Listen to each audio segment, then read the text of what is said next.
Australia প্লেয়ারদেরকে আইপিএলে ban করতে হবে। হ্যাঁ, কেননা অস্ট্রেলিয়া প্লেয়াররা আইপিএলে এসে আমাদেরকে চিট করছে। কেননা কলকাতা 25 কোটি টাকা খরচা করে, এত টাকা খরচা করে ক্যামেরন গ্রিনকে একটা অলরাউন্ডার হিসেবে নিয়ে চলে, যাতে সে বলও করে এবং ব্যাটিংও করে। কিন্তু সে তো ব্যাট করছে, কিন্তু মুম্বাইয়ের বিরুদ্ধে সে একটি ওভার সে বলই করলো না। আজিঙ্ক্য রাহানেকে যখন বলা হলো যে ক্যামেরন গ্রিন কেন বল করলো না, তখন সে বললো যে এই প্রশ্নটা আমাকে নয়, অস্ট্রেলিয়া ক্রিকেট বোর্ডকে গিয়ে করো। কেননা অস্ট্রেলিয়া ক্রিকেট বোর্ড ক্যামেরন গ্রিনকে বল করতেই মানা করে দিয়েছে। তাহলে তাকে এতগুলো টাকা দিয়ে কেনার কোনো মানে নেই। বেকার বেকার খরচা, পয়সা বরবাদ। একে তো কলকাতার ভাগ্য প্রথম থেকেই খারাপ, কেন তাদের বোলিংয়ে কেউ নেই। পাথি রানা নেই, হর্ষিত রানা নেই, আকাশদীপ নেই, মুস্তাফিজুর তো সেই প্রথম থেকেই নেই, তাকে তো ব্যান করে দিয়েছে। তার উপর আবার ক্যামেরন গ্রিনকে বল করতে দিচ্ছে না।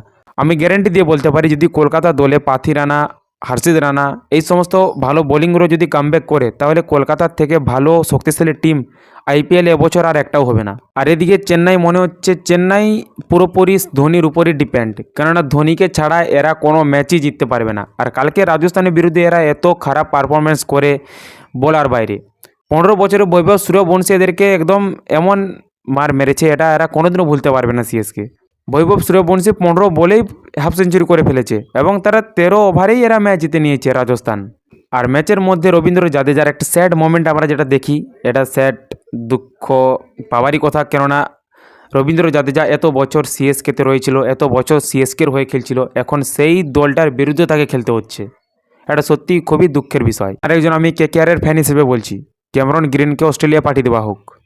বল করবে না, ব্যাট করবে না, টাকা নেবে।